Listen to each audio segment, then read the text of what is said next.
eu sou Roberta Russo e esse é o Item Mais da CNN. 163 mil brasileiros mortos pela pandemia da Covid-19. O Brasil tem menos de 3% da população mundial, mas acumula 13% das mortes e 11% dos casos confirmados do novo coronavírus. A crise sanitária que vivemos parece não ser motivo suficiente para que todas as esferas governamentais unam esforços em busca da única solução possível: a vacina.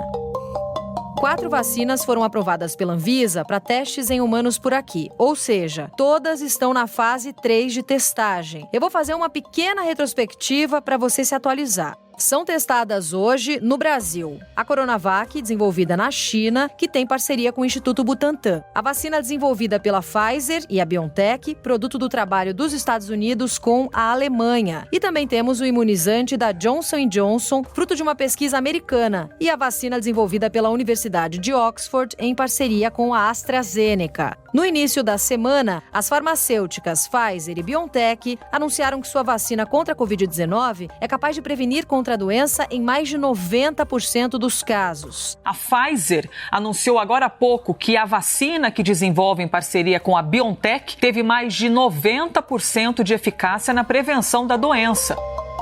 Mas, enquanto boa parte do mundo ainda comemorava esse resultado positivo, aqui no Brasil ocorria mais um capítulo da disputa política entre o governo federal e o governo de São Paulo, envolvendo a Coronavac. A agência reguladora aqui do Brasil, a Anvisa, suspendeu os estudos clínicos da Coronavac, a vacina desenvolvida pelo Instituto Butantan com a farmacêutica chinesa Sinovac. A agência alegou um evento adverso grave para suspender essas testagens. No dia 9 de novembro, segunda-feira, a Anvisa determinou a interrupção temporária dos testes depois que um evento adverso grave foi registrado em um dos voluntários que receberam a vacina. Na terça, ficamos sabendo se tratar de suicídio, que não tinha relação com a vacina. Uma manifestação do presidente Jair Bolsonaro na internet acirrou ainda mais os ânimos. O presidente Jair Bolsonaro comemorou a suspensão dos testes da Coronavac. Pelo Facebook, o presidente escreveu nessa terça, respondendo ao comentário de um apoiador, abre aspas, morte, invalidez, anomalia, essa é a vacina que o Dória quer obrigar os paulistanos a tomar. O presidente disse que a vacina jamais poderia ser obrigatória. Mais uma que Jair Bolsonaro ganha, fecha aspas. E tanto a Anvisa quanto o Butantan foram a público se explicar. Dia 6, a Anvisa recebeu um documento dizendo, olha, um participante do estudo clínico teve um evento adverso grave não relacionado com a vacina. Uma situação de politização põe em xeque o nosso trabalho, isso é muito ruim. O que o cidadão brasileiro não precisa hoje é de uma Anvisa contaminada por guerra política. Até o STF acabou entrando na conversa. O ministro do Supremo Tribunal Federal, Ricardo Lewandowski, deu 48 horas para a Anvisa explicar a paralisação dos testes da Coronavac.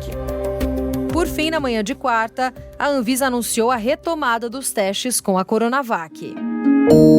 No Item Mais de hoje, a gente vai voltar a falar sobre como a disputa política está contaminando o desenvolvimento das vacinas, além de fazer uma atualização sobre em que pé estão os imunizantes que devem ser distribuídos aqui no Brasil.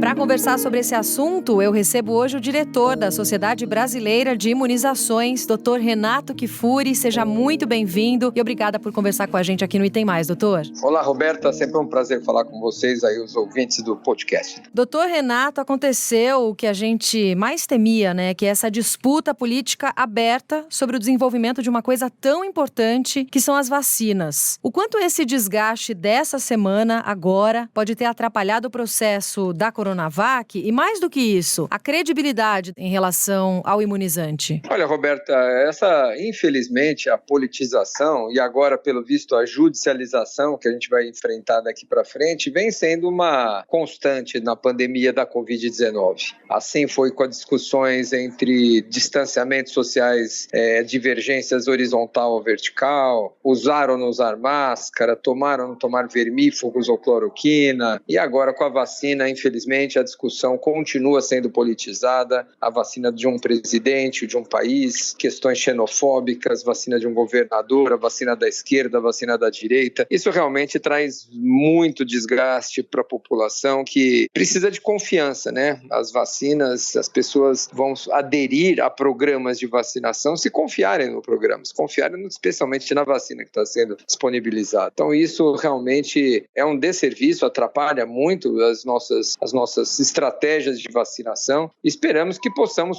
superar isso, como a gente vem superando todas essas dificuldades. Com muito esforço, com uma dose de esforço adicional desnecessária, mas infelizmente a gente vai também superar essa etapa. Sim, agora, doutor, o que a gente acompanhou foi uma guerra de versões entre a Anvisa e o Instituto Butantan a respeito de informações que deveriam ter sido prestadas sobre o evento com um dos voluntários, né, que estava participando dos testes com a vacina Coronavac. Na sua opinião, os protocolos foram seguidos? Sim, a minha opinião, sim. O que é discutível talvez fosse a forma com que ele fosse feito, né? Se pudesse ter sido menos burocratizado, se informações pudessem ser enviadas com uma presteza diferente ou solicitadas de uma outra maneira. É preciso entender que quando você está dentro de um ambiente de um estudo clínico, que agora, vamos dizer assim, então está sendo exibida para toda a população, está demonstrando como é que funcionam esses estudos clínicos, mas sempre foi assim. Quando você tem esses eventos graves de saúde, acontecem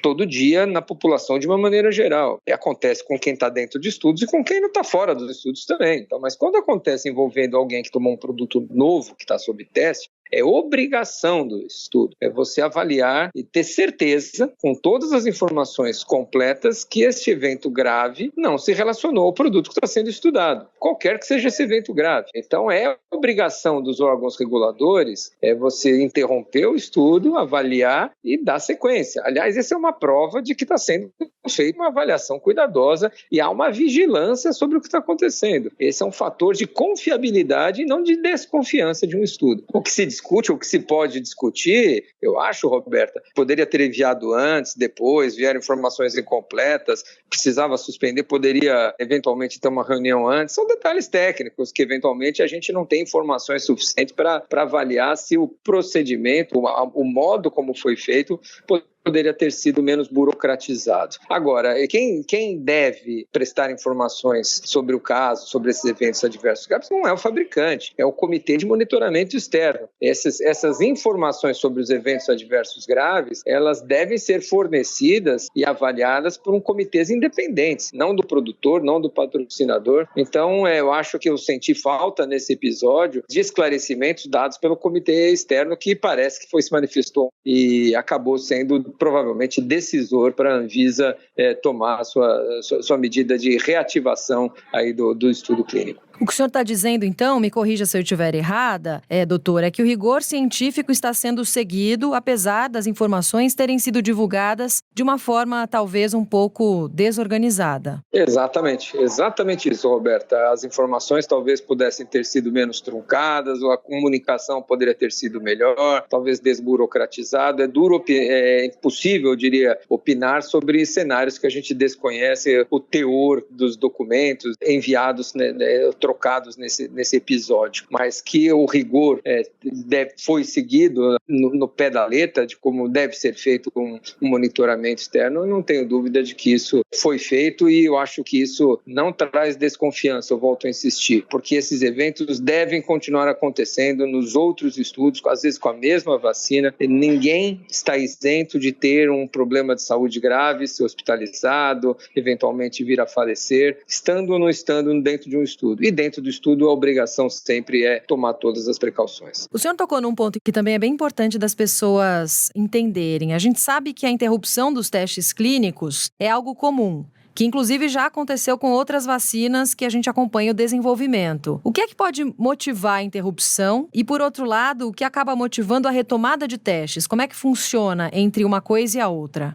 São definidos como eventos graves aqueles eventos que levam a risco de vida, eventos que levam à hospitalização, a morte, algum tipo de invalidez e quando há algum produto de estudo em gestantes que leva a malformações ou abortamentos. Então, quando você tem essas situações dentro de um ambiente de estudo clínico, isso é considerado um evento adverso. É importante diferenciar o que é um evento adverso. Evento é qualquer coisa que aconteça. Então, desde que qualquer problema de saúde é um evento de saúde que você não esperava. E efeito adverso. O efeito é quando você correlaciona este evento ao fato de você ter tomado uma medicação ou, no caso, uma vacina que está em estudo. Então, esse evento adverso acontecendo grave, aí nós podemos também considerar os que são esperados e os não esperados. Então, alguém adquirir Covid, por exemplo, e ter uma Covid grave, é um evento adverso, é um evento, não é relacionado, pode não ser relacionado com a vacina, mas é esperado. Nós estamos numa pandemia de Covid,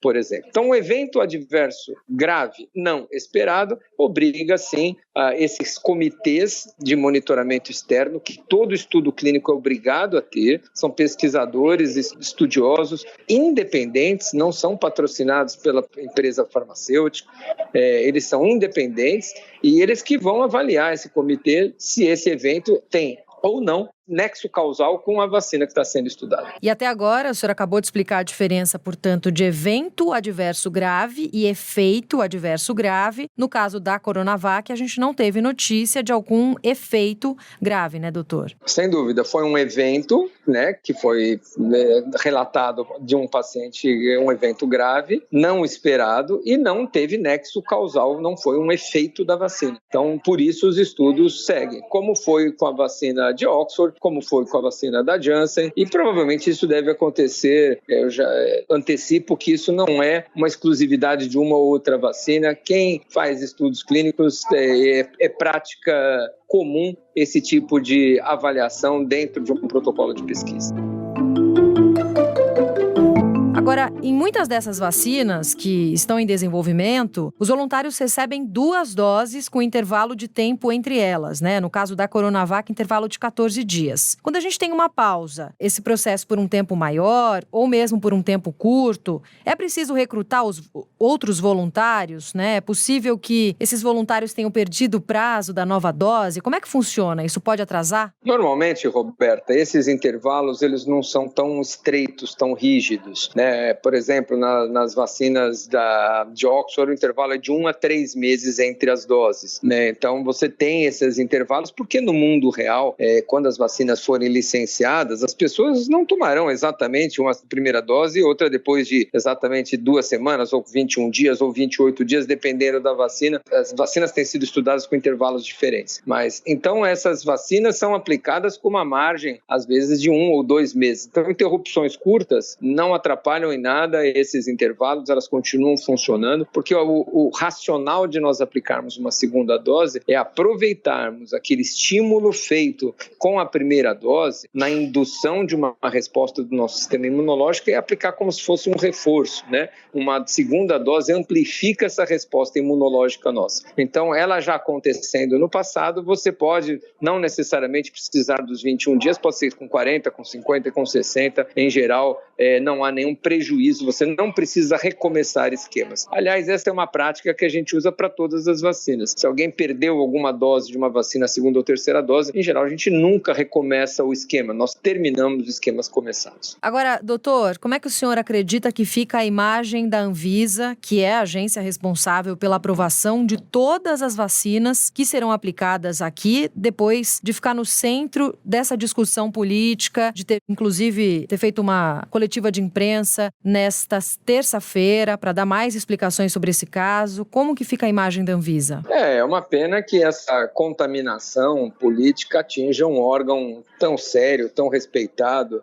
e com histórico que a nossa agência de vigilância sanitária tem. A Anvisa sempre foi comandada por funcionários de carreira do Ministério da Saúde, com altíssimo nível de conhecimento e de capacidade. Eu custo acreditar que nós tenhamos interferência política de fato dentro de um órgão tão sério. Seria muito lamentável nós termos uma agência regulatória participando de conluios, de atrasos, de dificuldades, criando dificuldades para uma ou para outra, e eventualmente criando facilidades para outra. Então, eu tendo a acreditar, eu sou otimista e acho que a Anvisa é um órgão sério e assim eu prefiro acreditar, porque se nós pensarmos que os nossos órgãos de credibilidade, como a Anvisa, de responsabilidade que ela tem na liberação de produtos, de medicamentos, de vacinas, que estão diretamente relacionados com a nossa saúde, nossa população, nós estamos realmente num caminho bastante difícil. Mas eu acredito ainda que a ciência e a responsabilidade técnica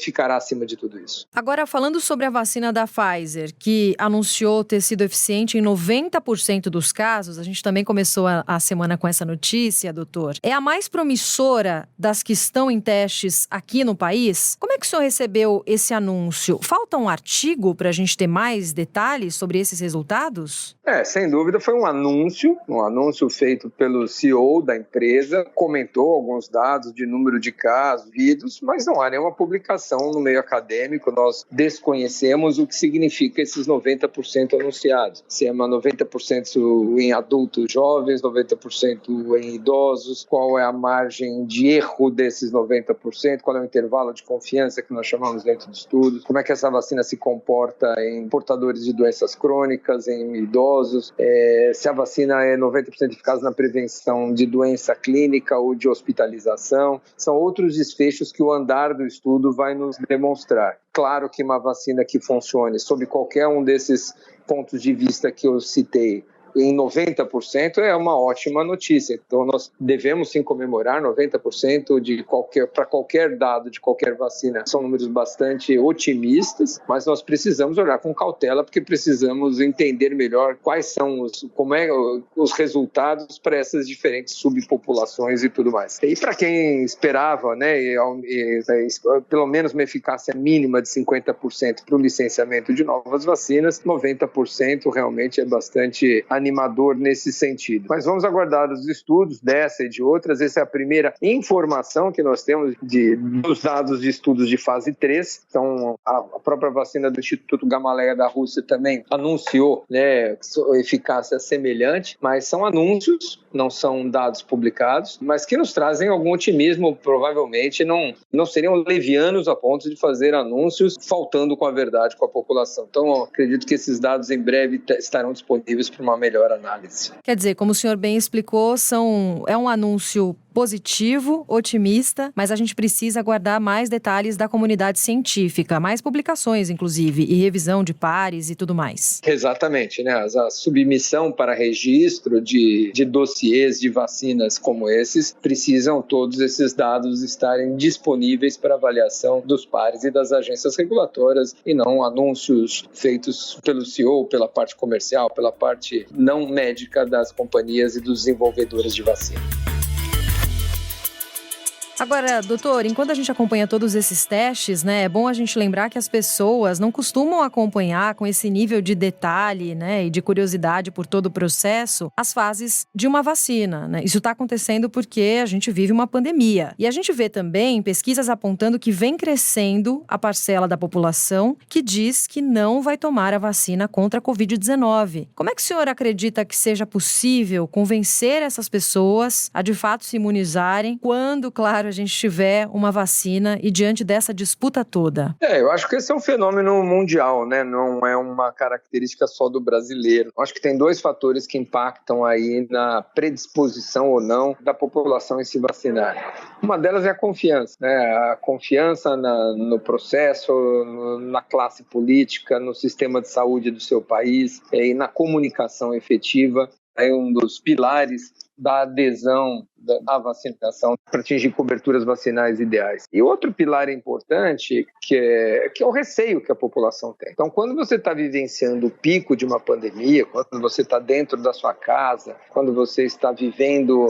com uma restrição muito grande, você convive com casos, com 1.000 mortes diárias sendo anunciados na TV, o seu receio de adquirir essa doença é muito maior e, consequentemente, o seu movimento em direção à medida medidas preventivas é muito maior. Quando você passa a conviver com números, com uma estabilidade no número de casos, com decréscimo das mortes no país, com relaxamento das medidas de distanciamento, você tende, é natural do ser humano, você tende a relaxar suas medidas preventivas, você não se sente tão em risco e a sua predisposição de aderir às medidas protetoras, como uma vacinação, tende a cair. Assim foi na Europa, assim nos Estados Unidos, no pico da pandemia, 95% desejavam uma vacina, caiu para 85%, já caiu para 80%, e a tendência é que se passarmos mais um ano e as doenças, vamos dizer, a pandemia passar e nós estivermos aí convivendo com uma doença, vamos dizer, aguda, grave, mas não tão frequente como é hoje, a tendência da adesão à população é menor.